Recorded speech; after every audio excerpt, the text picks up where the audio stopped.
Welcome to Deadball TV, everybody. In today's video, we're going to be discussing Japan's somewhat disastrous Asian Cup campaign. This is going to be kind of like a little therapy session. We're going to analyze the performance of the national team and talk about what went wrong. Why was this such a disappointing Asian Cup for the Samurai Blue? And today I'm joined by Dan Orlowitz. Very happy to have him on the channel, Japanese football expert.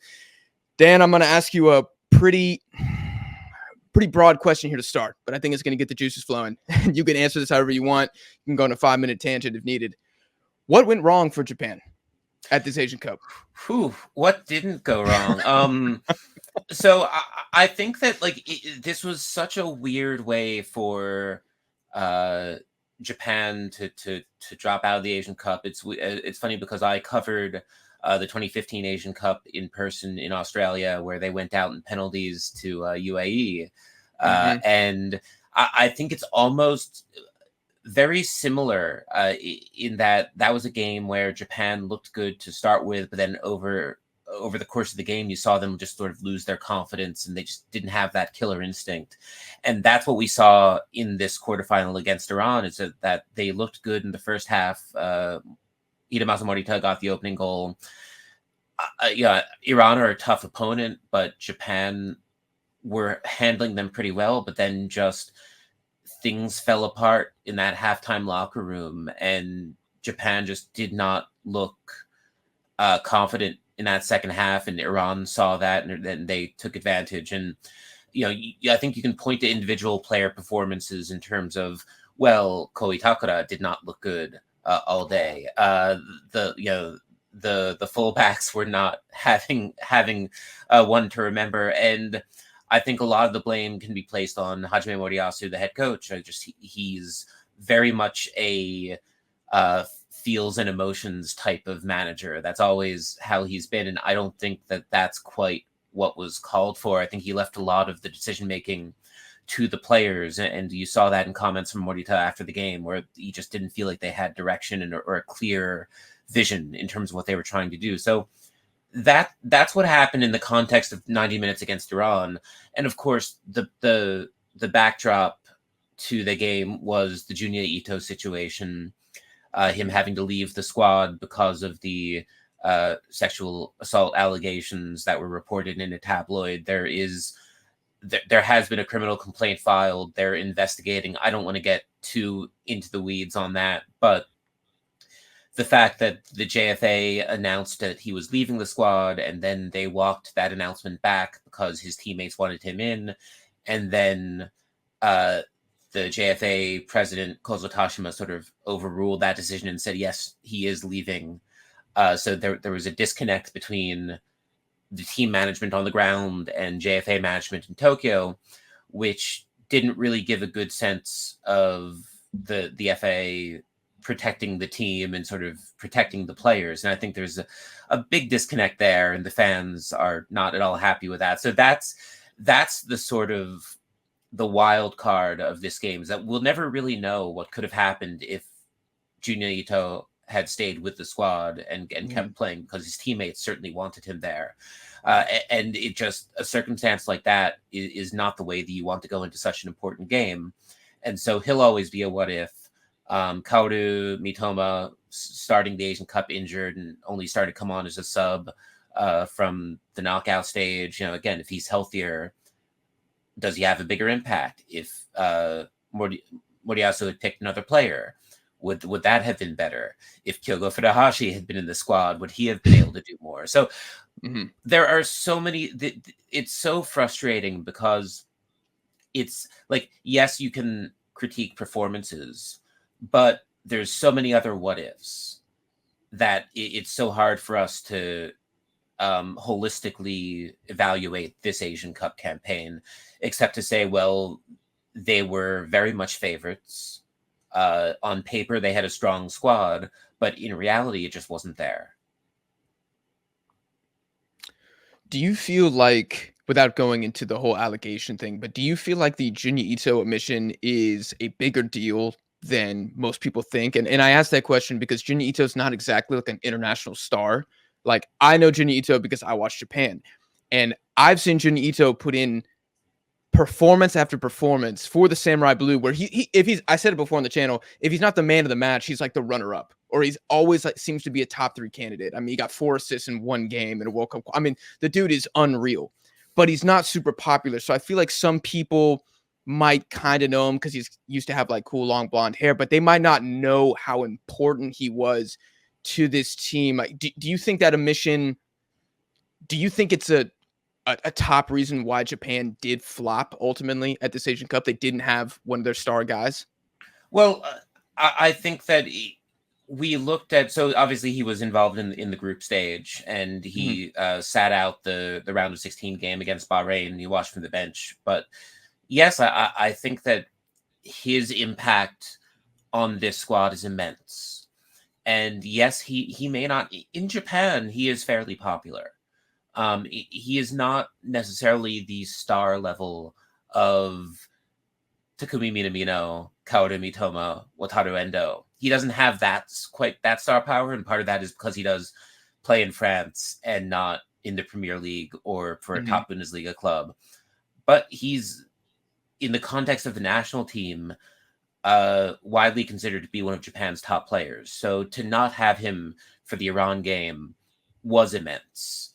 And I think that not only did it hurt Japan in terms of having that strong squad, but I think it hurt the morale within the team and just how it all played out, because his teammates did want him there. And so I think that for his departure to have been handled in the way that it was in some ways discouraging. And yes, you can say, well, they're professional players. They can do, they should be able to handle whatever comes at them. Like, you can say that, and like, you're right in principle, but at the same time, like, if you're wherever you're working, if one of your coworkers is put on leave because of allegations, and I do want to say, like, I'm not judging these allegations one way or the other. Like, you should believe victims, and I think that everything that came up in these reports, like, it should be investigated, and hopefully we reach a clear conclusion about what happened. But when something happens to a coworker of yours or a friend of yours, like, it's going to get into your head and it's going to impact you. So it's a really unfortunate situation. If the allegations turn out to be true, that would be incredibly disappointing. If they turn out to be false, then you have to wonder, like, well, what was the point? What was this tabloid trying to accomplish by publishing this? So that's, again, it goes back to sort of, well, what could have been. And so just, it is really sad for this team. And I think that if Ito had been in the squad, you would have seen a much different posture against Iran. Yeah, for sure. And just, for me personally, Junya Ito has been one of my favorite footballers for the past 5 years. So it was like extra devastating for me when that came out. I mean, I didn't want to believe it, and I was like, I was very saddened. Of course, I have no idea what's going to go on, and I don't want to comment on that, but been instrumental to how Japan have played in the past 12 months. He's probably, how many guys in the squad are 30 or older? It might just be him and Wataru Endo. They might have been like the only 30-year-olds on the team. So you are also losing one of those leadership guys. And I kind of had a follow-up question for you. Is this Japan team in some ways lacking leadership? Are they lacking veteran presences or maturity? If you looked at this squad coming into the Asian Cup, there were only 2 players with more than 50 caps, Wataru Endo, and I think maybe Tomiyasu. I'm going to have to go back and check. But if you compare that to the Asian Cup squad from 5 years ago, 2019, that was also a squad that was sort of, you had 2 players with more than 100 caps and a lot of players with fewer than 30 caps. And so when you had Maya Yoshida and Yuto Nagatomo, there's your veteran presences. Like, they've been through everything. They've been through World Cups. They've been through multiple Asian Cups. They know what it's like, and they can lead the squad. And so 2019 was different because that was a new manager. It was a generational transition. And I think that this is also the first time that Japan has had a coach stay on beyond the 4-year cycle. So in many ways, Moriyasu is sort of in new territory in that he was trying to build on the 2022 squad and what that accomplished. And so, yeah, I do think that we had players who were experienced, but we didn't have a veteran. We didn't have a Maya Yoshida. We didn't have a Makoto Hasebe. And Wataru Endo, for his experience and for his leadership, is still not a Hasebe yet. Give him another Yeah. couple of years, he might get there. And so, yeah, I do Mhm. think that hurt. And having, especially at the back, having three unproven goalkeepers, Zion Suzuki, who has a lot of potential, but he didn't have experience in competition at this level. Taishi Brandon Ozawa, who has never been capped. These are not, and Maekawa, of course, who had a great season with Vissel Kobe. You do have to wonder why he didn't get the start, but that's a problem with the JFA and goalkeeper development. Goalkeeper has been the most neglected position in Japan for years now, and they're paying the iron price for that. If Keisuke Osako hadn't been injured at the end of last season, he probably would have been the starter. He's with Sanfrecce Hiroshima. So, I do think that, yes, like, not having leadership in goal really hurt. Not having leadership overall on the pitch really hurt. So in that way, I think it was sort of a learning experience. And over time, you're going to have to figure out who your leader is. And I Mhm. don't think that Moriyasu has a great understanding of who that is right now. Yeah, and me, just from my observations, I'm not even totally sure that Endo is or can be that like central or lone leadership figure in the team. And you probably noticed this as well. There were several moments throughout the Asian Cup where it seemed like Japan just had no internal communication. Like I remember, I think it's the Bahrain game where Wataru Endo is taking like 3 touches in the middle of the field. He thinks he has time, and somebody just comes around behind him and swipes the ball. I mean, a completely uncharacteristic mistake from a Liverpool CDM. But at the same time, it's like, where's his teammates? Or the final penalty against Iran. How is there no communication from Suzuki, from Tomiyasu, from Itakura? Nobody's yelling. Nobody's communicating. For a team like Japan, you can't be making mistakes like that. And when I saw that, they looked like young players, young inexperienced players, and it seemed Mm-hmm. like their individual skill couldn't overcome the lack of leadership and direction in the side, and that cost them. I think that in terms of Asian Cups, because I think that Japan at the World Cup has shown that they can, you know, have that communication. Like, I think that if you look at how Japan played in Qatar in the Hmm. 2022 World Cup, that wasn't an issue. But of course, you also had so many veteran players who had been Yeah. there and understood what the assignment was. I think in terms of the Asian Cup, you have to go all the way back to 2011, when Alberto Zaccaroni took his boys to Qatar, and that squad was ready to run through a brick wall for Alberto Zaccaroni, and they played with such intensity, such ferociousness, and like, that was a team that fought for each other and bled for each other and ran the extra mile for each other, and it showed. And I think that's very appropriate that was the last Asian Cup that Japan won. I mean, to go into extra time, I think the last three games, the quarters through the finals, they played extra time or went into penalties or both, and that's a really tough tournament to play, in. There's a really Yeah. difficult circumstances, and that's even in the three substitute era. Um, but like, that was a ferocious team, and I think that was really also the last team where the squad was mostly based in Japan, where the squad was mostly J leaguers. Yes, you had players in Europe, but it was mostly players who had been in Europe for a much longer time, and they were acclimated to the J League in a way. Now, so many Japanese players are playing in the J League for 1, 2, maybe 3 seasons and then going to Europe. And the only time that they play with their national teammates is the international match weeks, where they get together for a week. play a couple Mhm. friendlies or a couple qualifiers, and then go back to the European clubs. So there is really a disconnect between how they're playing for their clubs and how they're playing for their country.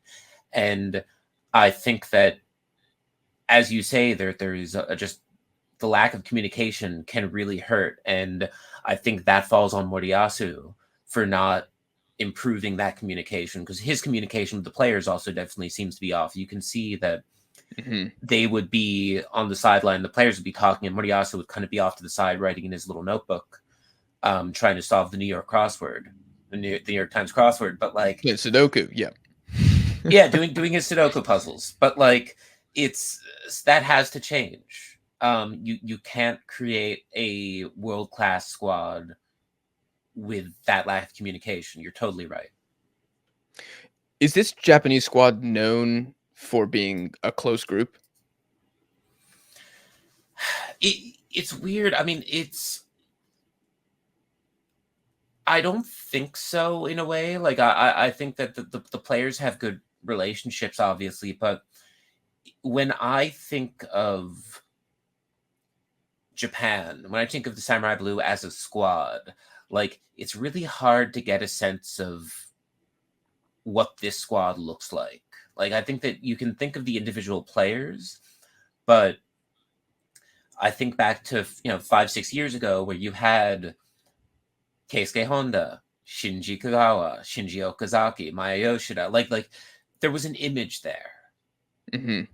And it doesn't feel like we have that yet. Like, who is the back line, really? Like, is it really going to be?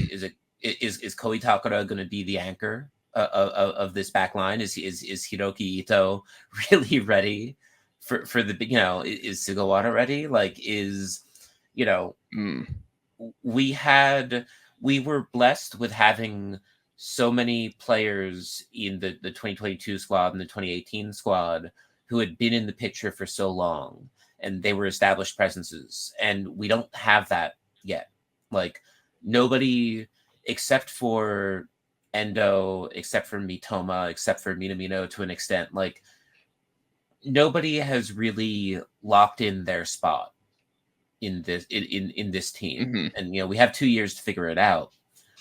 But that I think that there is sort of a lack of togetherness. Like I think that they need to I don't know if they need to go on a retreat, go to Disneyland together, you know, do a ropes course, play some laser tag, whatever it Yeah. takes. But like there's a disconnect there, and then that comes down to man management, and that comes down to the players also having to step up and say like, well, we're not in sync, and we need to improve that. Mhm. Yeah, maybe you're right. Maybe a group onsen trip is the one thing that's holding back Japan from going full blue lock mode. I mean, geez, we had 5 games at the Asian Cup, and I think you're right, Dan. Did we have 5 different back lines? Like I wouldn't be surprised if it was somebody Yeah, was different every single time. it did feel like there were a lot of changes throughout, and like you can look at the group stages and say like, well, it's like the group stage isn't where it really matters. The group stage is for figuring things out. The knockouts are where they matter. But like, yeah, it was just adjustment after adjustment after adjustment. And I don't think Moriyasu ever really quite had a good handle of things. Can I jump in there? When you say I agree with you that the group stage might be for figuring things out, this man has been in charge since 2019, right? Yeah, 2018 after Russia. We with all due respect, I don't think you should be figuring out anything at the Asian Cup. He's been there for years. He should have a starting 11. Like you look at some of these other teams like Jordan who have made it to the final incredible Asian Cup campaign. It is and that manager he just got there like before Mhm. before the tournament started. So how has he figured it out? How has he instilled an identity to this team and an 11 so quickly? And Moriyasu hasn't. And Moriyasu has all these pieces to play with. Like maybe he's spoiled for choice and it's like analysis by paralysis. He doesn't know what his best 11 is, but I get so frustrated watching Japan because it seems like every single game there's minimum one inclusion in the 11 that I'm just banging my head against a wall. And I'm like, why is this man starting? Why is Hisoya starting a group stage game at the Asian Cup, for example? I don't get it. And I can only blame No, Moriyasu for that. you're totally right, and Hosoya, like he's a great player. He's a good player. He's going to be a great player. I think that his inclusion in the squad was correct. I think this was his time, and this was a good experience for him. But he is definitely, you bring him on as a substitute. You're I can maybe make an argument for, like, if I think if you win your first two games and like you've clinched you know advancement to the knockouts, then like maybe you start him against Indonesia. Like I can see that argument, but was he ready to start against Vietnam in that first game?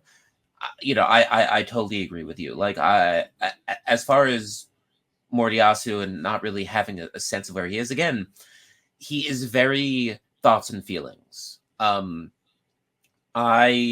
story I tell of Moriyasu, and there were a lot of Moriyasu apologists after the 2022 World Cup, I'm and sure. I was never one of them. Like I think that he's not the tactical genius that everyone seems to think he is. Like I do not. I philosophically, personally, not necessarily as a journalist, but as just as a fan of this team, did not agree with this whole rope-a-dope strategy. Like, yes, maybe that's what you had to do to beat Germany and Spain, but I look at it as, well, like, you had a fleet of Ferraris in the garage, and you have to let them run.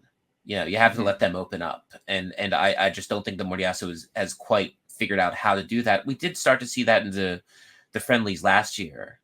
Like they played some really attractive football last year, but the story I always tell of him is, after this was the Tokyo Olympics, they lost obviously in the semifinal, and so they got to the bronze medal game, and they just totally lost their nerve against Mexico, I believe it was. Yep.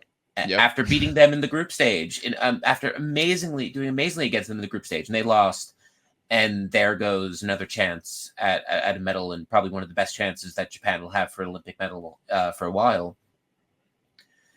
And the first question he gets was a journalist saying, like, well, I know you talked about this in the pregame press conference, but can you talk about the significance of playing this game so close to the anniversary of the atomic bombings? Because Moriyasu is a Hiroshima guy. He obviously coached Sanfrecce Hiroshima. He's from the area. And his answer was like 10 minutes long, including stuff that he had, again, talked about in the pregame presser. And that was it. And he wasn't held accountable for the fact that he had just lost a chance to win a medal for Japan at the Olympics. And like, he just wanted to talk about thoughts and feelings. And that was his vibe. And so that's why I consider him personally to be just a very unserious head coach. And again, I think he can be a good coach. I mean, he won 3 J League titles with Sanfrecce Hiroshima, who played a very attractive style of football. I mean, those 3 titles, 2012, 2013, 2015, like, that was a great team. That was an amazing squad. But I don't think that that's the type of management that's going to win you an Asian Cup or win you a World Cup. Like, I think that if they were to have won the World Cup, I wouldn't quite say that it would be in spite of Moriyasu, but I think it would have been a little unearned. From Moriyasu's perspective, like, he's not the one who's bringing the players to the finish line. Like, the players would have been the ones who brought the team to the finish line. And there's been a little talk. I mean, some fans certainly aren't happy. They want to see him out. The JFA is going to keep backing him for now. I don't see any reason why he won't be managing at the World Cup in 2026. But Moriyasu is not a World Cup winner. Plain and simple. Like, he needs it, unless he, hits his head at the onsen and has a come to Jesus moment, and the spirit of Captain Tsubasa talks, the spirit of Detmar Kramer talks to him in a fever dream, and tells him to, to buck the fuck up and stop acting like an idiot. Like, I just don't see it happening. Mm-hmm. Yeah, that's a very frustrating reality. That I remember when he signed the contract extension. We had a episode on Deadball TV. My friend Jake and I, one of my co-hosts, and we were like, I don't know about this move, man.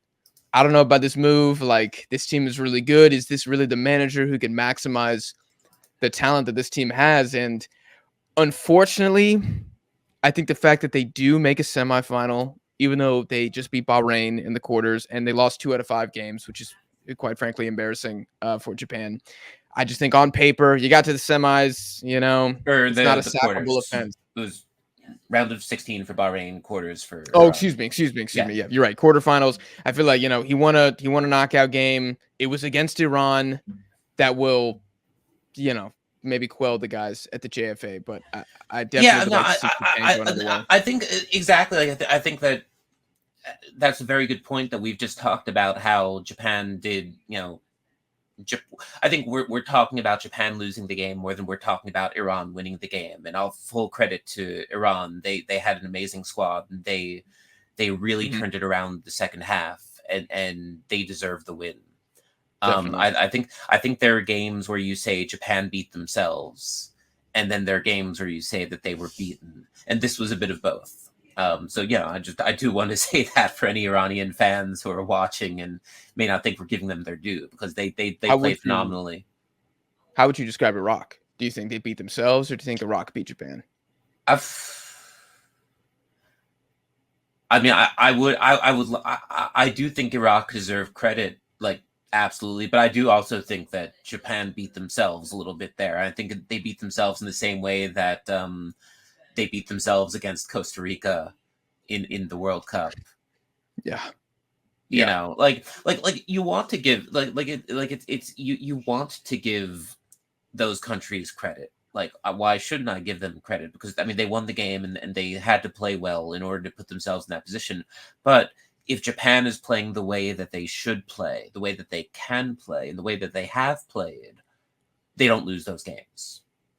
Mm-hmm. Yeah. And that's why me as a fan, I don't have a lot of confidence in Moriyasu, because you look at the resume and there's too many examples of a game where Japan lose. Sometimes they get trounced. Like, I can think of I think it was Tunisia beat them 3-0 in Japan in a Kirin Cup game. I mean, it's like, what is happening? It's okay to lose, but the frequency at which it happens, and the frequency in which you let smaller, weaker teams score multiple goals against Japan, I mean, it's just never going to be a World Cup winning formula, to your credit. I do want to talk about the players a little bit and ask you a question that might be hard to answer. Do you think there are any Japanese players that walk away from this Asian Cup and their stock has risen? They've gone up. Ooh, that's a good one. Whose stock has gone up? I got a few. I got 2 tiers. Okay. I think for sure went up, and then not so sure. So for the tier, I have Keito Nakamura. I think it was maybe a little up, maybe a little. His stock is going up in general. I think he's got a bright future. I think him. I think you're also going to say Ayase Ueda. Boom. Yep. Yep. You know, that's the other one. I think that if you're looking at like a minor stock increase, personally, I think that Daisen Maeda once again showed that his work rate is second to none. I mean, ridiculous. Ridiculous. You know, as I tweeted during the Iran game, it's like his back must have been killing him from carrying the team. Like, he's a beast. He's I think that my heart, in terms of cult heroes in Japan who I've always had an affection for, I think Yuto Nagatomo has been my favorite. That goes back to my allegiance as an FT Tokyo fan. But like, Daisen Maeda is now a close second, just because you have to love it. Like, he's just always running, never stops. And I don't know, like, I think if you look at the J League players who are in this, like, I think Maikuma is sort of like, I think he earned a future call up, like, and I think that Hosoya, his stock didn't go up, but he'll get his shot. He'll get his shot. Yeah. But I yeah, like had Nakamura and Ueda definitely. I had those two guys as the probably like minor stock increase, and the two that I thought had a pretty good showing that especially I wasn't super familiar with, and I'm sure people, unless they really follow Japan, probably didn't know them, was Seiya Makoma, who you just said. I think Iran was not his best, but in the other game, I mean, he was Mm, arguably man of the match against Bahrain. I thought that was pretty impressive. mm. Um, I thought Sugawara was going to have that right back position locked up, but now it seems like there's competition, hence stock up. And the second person is Yuta Nakayama, who I wish started against Iran. I'm done with the Hiroki Ito left back, man. I don't know about you. I can't do it anymore. I cannot watch this man try to pass the ball and cross and it goes out of bounds. I've seen it too many times. I've seen Yeah, it. I've had enough. no, you're absolutely you're right, and I do think that, I mean, Yuta Nakayama is the biggest. Speaking of what ifs, if he was healthy for Japan at the World Cup, um, how good would that have been? Pretty nice. Like, again, so like I think that he's another player who, like, yeah, he's definitely not. Speaking of not stars who are like quietly contributing, like you look at, I mean, I think Junya Ito definitely has star power in Japan, but like Yuta Nakayama, he's playing in the championship. Nobody here is following him, but he's like Yeah. that's an amazing level to be playing in for a Japanese player, and he's getting Mhm. it done. So I agree with you. I do think he has so much potential, and I do want to. Hopefully, he stays in the squad, and we'll see how he does. I mean, these two games against North Korea in March are going to be really interesting to see. And of course, that you have to approach those games much differently than you're approaching the Asian Cup, because you're playing against North Korea. There's so much more than, like, you're not playing football. You're playing to survive. You're playing Yeah. to avoid getting your knees taken out. You're playing to avoid Yeah. your ankles getting snapped. And you're potentially playing in one of the sort of most dangerous, one of the most dangerous stadiums in the world, the weirdest atmospheres in the world. So, maybe not look to those games as indications of how Japan can or should be playing, but I do hope that these guys get another shot, and that'll be a really good test for them. On the flip side, to ask you the opposite question, who do you think is the Japanese player whose stock took the biggest hit from the Asian Cup? I mean, the obvious answer is Itakura. I think Yeah. that just he played so poorly against Iran that it's not a good look for him at all. Um, Overall, I think Zion Suzuki has been hurt by this, and again, I think that it's not as much his fault as people will say. Um, he has the potential. The raw talent is there. Like, Yes. I'm very much a Zion Suzuki apologist. Um, but he got thrown into the deep end without water wings, without a paddle, without the little kickboard, and he stayed afloat for the most part. But like, like, that's the problem with goalkeepers. They have to learn one way or the other, and he's going to take a hit, but he doesn't deserve it. You know what I mean? Like, Hmm. yes, yeah. I mean, I shouldn't say he doesn't deserve it. Like, he doesn't. You can dial it down like 50%, and that's around what he Correct. deserves. Correct. Like, Yeah. yes, I think you can critique his performance, but you have to raise a goalkeeper somehow.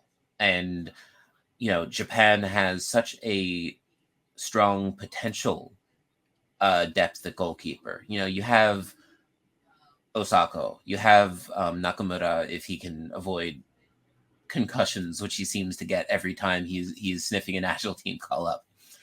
You have Neo Kokobo. You have Nozawa, who is going to be one to look for in the future. Like, we finally have a very young promising crop of goalkeepers, but how do you develop them? Like, it is the hardest position to develop. And the problem is that we had Eiji Kawashima taking up a spot in the national team squad for 12 years. And, Yeah. you know, it just wasn't the way to do it. And I think that this goes back to your question about whether or not this team lacked a veteran presence. Putting Eiji Kawashima in as the third goalkeeper in the World Cup, like, that was meant to, he wasn't ever meant to play. He was meant to be a veteran presence in the locker room. Right. And was that effective? Probably. But it did also hamper, the growth of Japan's goalkeeper, depth. And, you had Daniel Schmidt obviously missed this Asian Cup because he was working on a transfer and wanted to focus on that and fair play. But yeah, I think once you figure out goalkeeper, then a lot is going to improve. And I think that the talents are there in defense. You just have to figure out how the puzzle pieces fit together. Because I think that when Ko Itakura is healthy and on his game, he is good. When Ito is in the right position and not at left back, he can be good. Yeah. He has a lot of potential. Tomiyasu, I think his credentials are impeccable. And the backs are questionable right now, but like, I think Japan has the depth there. They just have to figure out what that is and get them all communicating and on the same page. If you were Moriyasu, would you request that Zion Suzuki plays at the U23 Asian Cup just to get more reps, or do you think that's behind him at this point?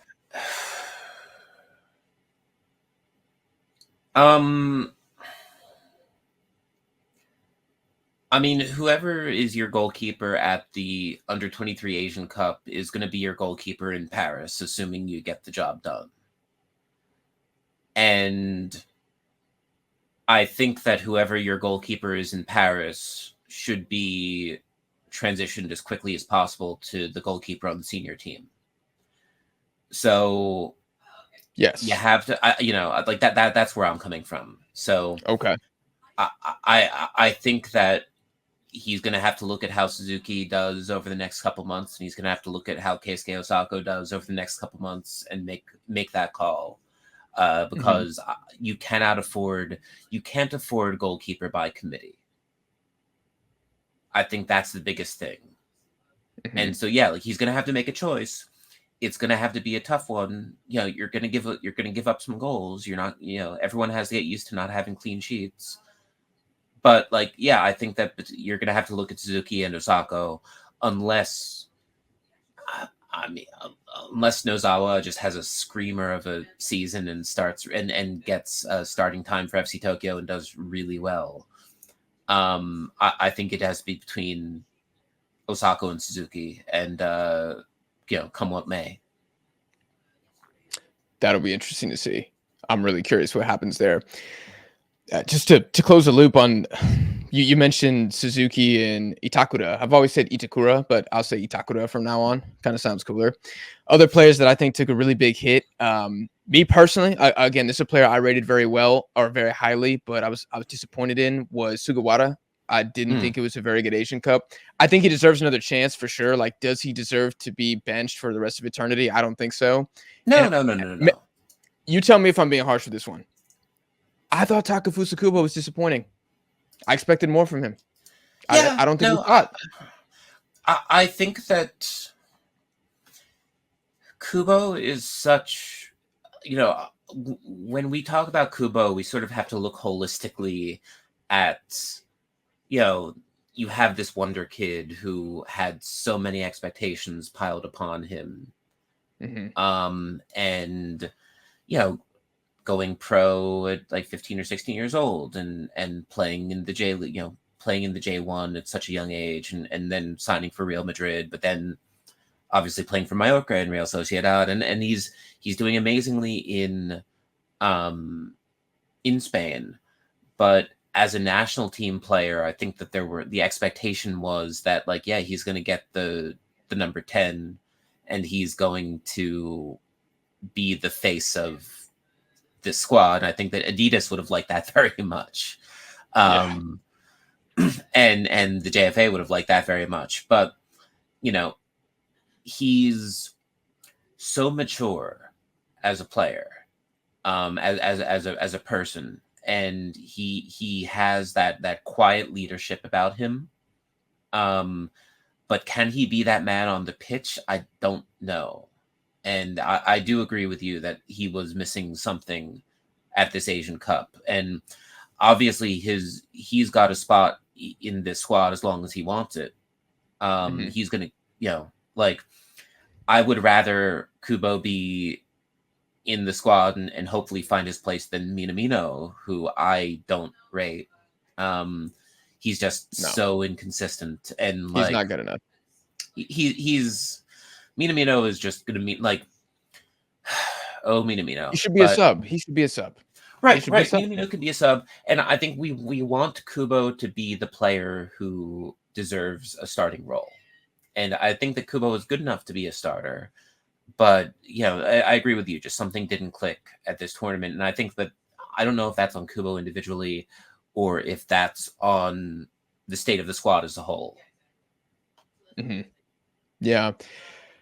I just feel like there was I think part of what's to blame for that is he has been so good for Sociedad that you expect to see that carry over, and I think there were very brief flashes at this Asian Cup, but not enough, and I was disappointed in that, and I'm not totally blaming him. I mean, obviously, when you got guys like Maritza coming out and saying we don't have instruction, obviously there's something more tactical going on there, but still, I think he will look back in disappointment and regret a little bit at how he performed at the Asian Cup.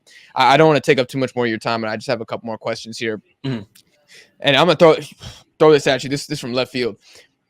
Do you think Japan missed Kamada at this tournament? Um, I think Japan missed a dyed-in-the-wool killer striker. Okay. Whether it's been always been that question of who starts up top, and it used to be Yuya Osako, but was he really like I think it's like we've never had a Neymar, we've never had a Cristiano Ronaldo. You can sort of point to Shinji Okazaki as being again a sort of your man in the box, but like Mhm. we have never had a killer. Ayase Ueda did his best, but can he be that at the World Cup level? That's a really tough question. And so, like, Yeah. could Kamada have been that? I mean, that's tough, but I don't know. I don't think that you missed him. Like, I would have much rather had Kyogo Furuhashi at his best playing in this Asian Cup. Like, that's my personal choice. Mhm. Obviously, I think there are good reasons that Kyogo wasn't selected. Like, he has, despite his ability and despite his results for Celtic, he's just never performed that well at the national team level. So if you look at that, you say like, well, you can't keep calling him up if he's not going to perform like that. So in that sense, like, yes, I understand why Kyogo was omitted, but still would have liked to see him. Mhm. I would like to see Kyogo play the best that he can for Japan, and we've never really gotten that. That's a disappointment. So for Kamada, I think that his omission was it is reflective of how stacked Japan are in terms of attackers. Like, you look at the squad, you can't really argue with a lot of these selections. Like, Right. Hosoya starting or not starting, I think that's a different conversation. Is Takuma Right. Asano still good enough to get called up? Like, he's starting to Don't get hit me the limit. started. He's Don't I mean, get me yeah, started no, on I know. Asano, dude. I know, but like, exactly. Like, I think that's just sort of, but they've all established themselves. They've all got their, you know, Asano's gotten it done for Japan. Doan is established himself. Maeda deserves to be there. Ueda deserved to be there. We haven't even talked about Leo Hatate's injury and how much that impacted the Iran game. I think that if Hatate can start, this squad that lineup against Iran looks very different. Yeah. So, I think that the depth is there. The fact that we can talk about so many players who were left off the squad tells you that Japan has a lot of good players. We have something like 70 or 80 players in Europe right now playing in not Malta or Liechtenstein or wherever, but the top 10 leagues in the continent, first division clubs, second division clubs in like England and Germany, where that actually really matters. Would Al Tanaka have been a good inclusion? I mean, he was left off. I mean, the rumors were to maybe pursue a transfer. Would he have brought in some stability to the midfield? Like, I think that you could actually put together a Japan A team that looks fantastic, and you could put together a B team that looks really good. Like, we're there. We just haven't figured, Moriyasu and his team just haven't figured out how to put all the pieces together. What do you think the impact of this Asian Cup will be for Japan in regards to their expectations at the World Cup in 2026, but also their reputation both within Asia and in the rest of the world? How do you see that changing based on this? I don't think that this result is going to hurt Japan's reputation. I mean, Japan hasn't won an Asian Cup since 2011. Japan also beat 2 former world champions at the recent World Cup. Like, nobody's doubt, I mean, maybe Iran got enough points in the FIFA rankings to become the top ranked Asian country when those are updated this month. I actually don't know for sure. I'm sure we can check the unofficial, like the ELO rankings or whatever. Yeah. But like, everyone knows Japan have an amazing squad, have an amazing team, amazing players. By far the most by far the largest Asian representation in Europe. No other country in Asia produces UEFA ready players as frequently as Japan does. No other country in Europe can claim that, or in Asia can claim that. No other country in Asia can claim the development pathway that Japan has in terms of youth development academies, the dual track with the high school, the level of professionalization that the J League has. Like, I think that, like, yes, there are questions surrounding this national team as far as, well, can Moriyasu get anything done? We've discussed that, but like, nobody's doubting Japan's seriousness, like as far as its status as a football nation. I think anyone who I think some people do. I think some people do. I mean, if we're talking like the hashtag pro route for USA, the US men can win the Asian Cup type people, like, come on, like come on now, like, it's nemesis. Like, but if you go back and look at it, Japan has reached the knockout stage of the World Cup 4 times now, and only one of those times had Japan won the previous Asian Cup. In 2000, they won the Asian Cup, and then in 2002, Trussier brought Japan to the round of 16. Of course, Japan did have the host nation advantage there, but 2007 they finished 4th. 2010 they got to the round of 16 and nearly took out Paraguay in penalties. Right? Yeah. 2015 they went out in the quarters to UAE. 2018, two head coaches later, they got to they nearly toppled Belgium. 2019, Moriyasu took a raw and injured squad to the final, where they lost to Qatar, and then 2022, they beat Germany and they beat Spain, and they nearly beat Croatia.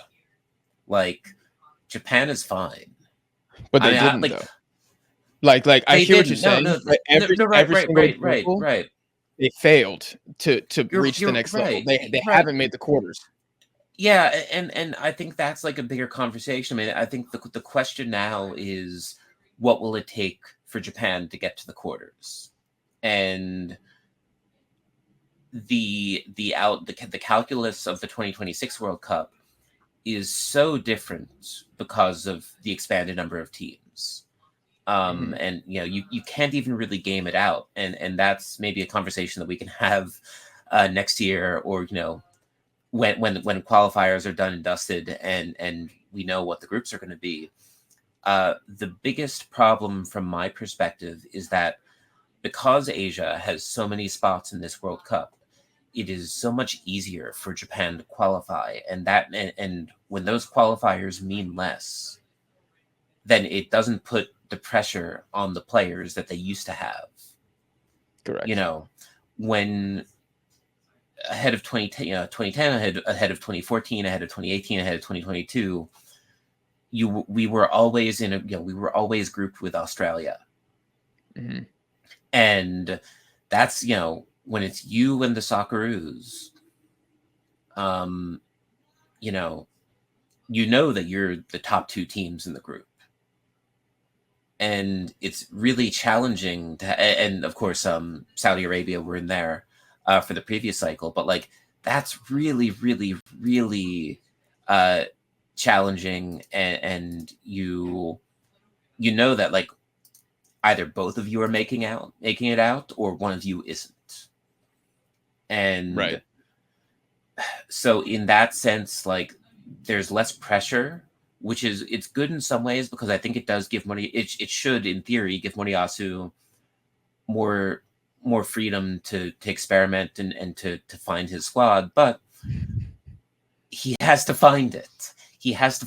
And like, they have to be tight by 2026.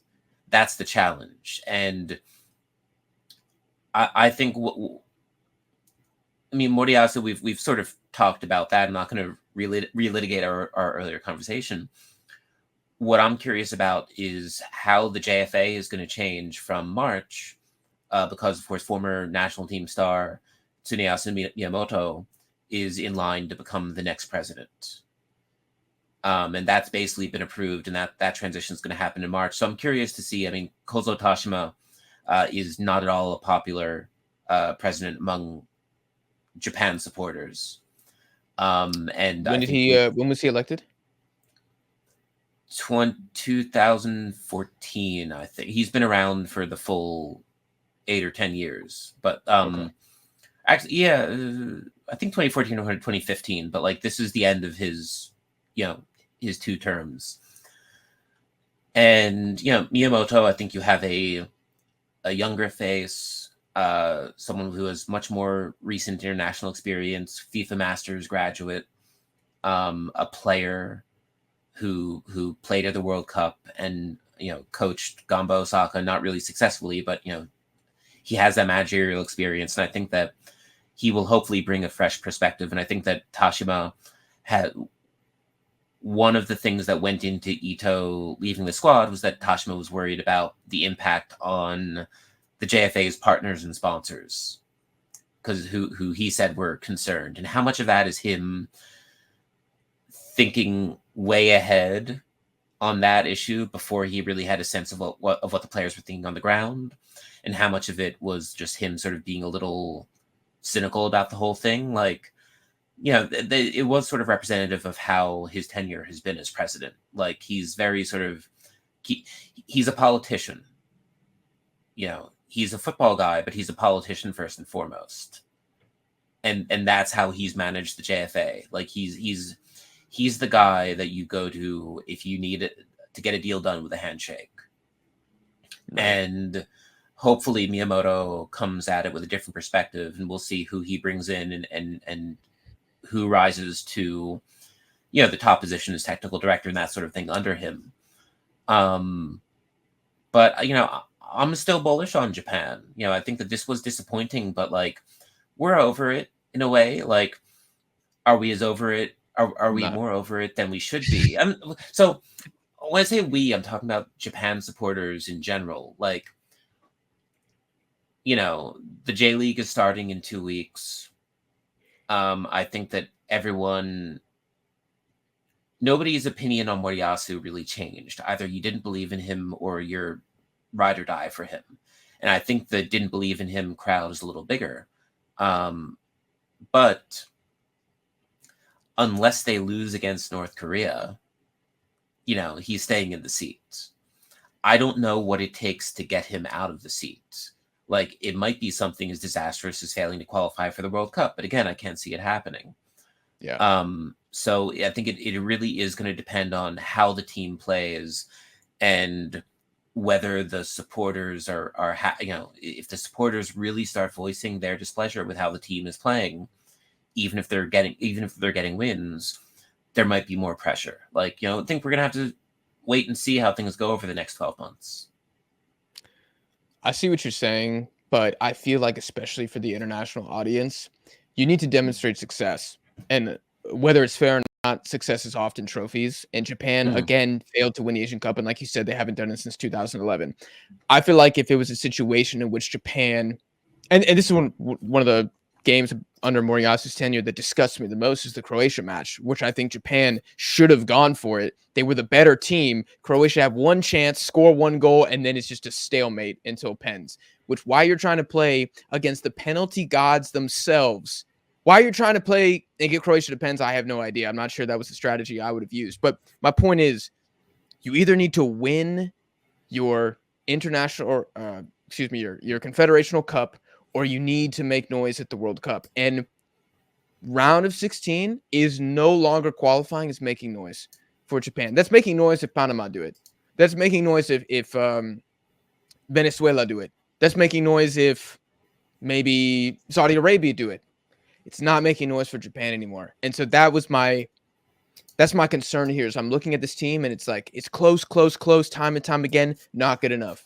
Whether it's penalty kicks or a terrible Ko Itakura penalty, they eventually need that statement win that proves this generation isn't just hype. They have actual tangible results. That's my concern as a Japanese fan. I think you're absolutely right. And if you do look at the last 2 World Cups, I mean, I think that we have to look at it over the long view, which is that 25 years ago, just getting to the World Cup was such a massive accomplishment.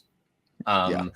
You know, the people have to remember that, you know, you're looking at Japan's success in terms of a country that has only had professional soccer for 30 years. Yep. So in that period of time, to go from just missing out on qualification for US 94, to go from that to where are we at? 7 straight World Cup appearances. Mm-hmm. 7 or 8. God, I've lost. I mean, I think it's 7.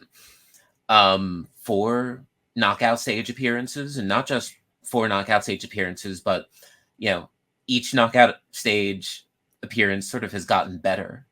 You know, like, I know that, yes, eventually sort of better isn't good enough, but for them to get out of the group of death in 2022 with a squad that we didn't really believe in, if we're being honest, like, that was still very much a patchwork of younger talents and the last remnants of the veterans who had anchored Japan over the last decade. Like, that was a Franken squad.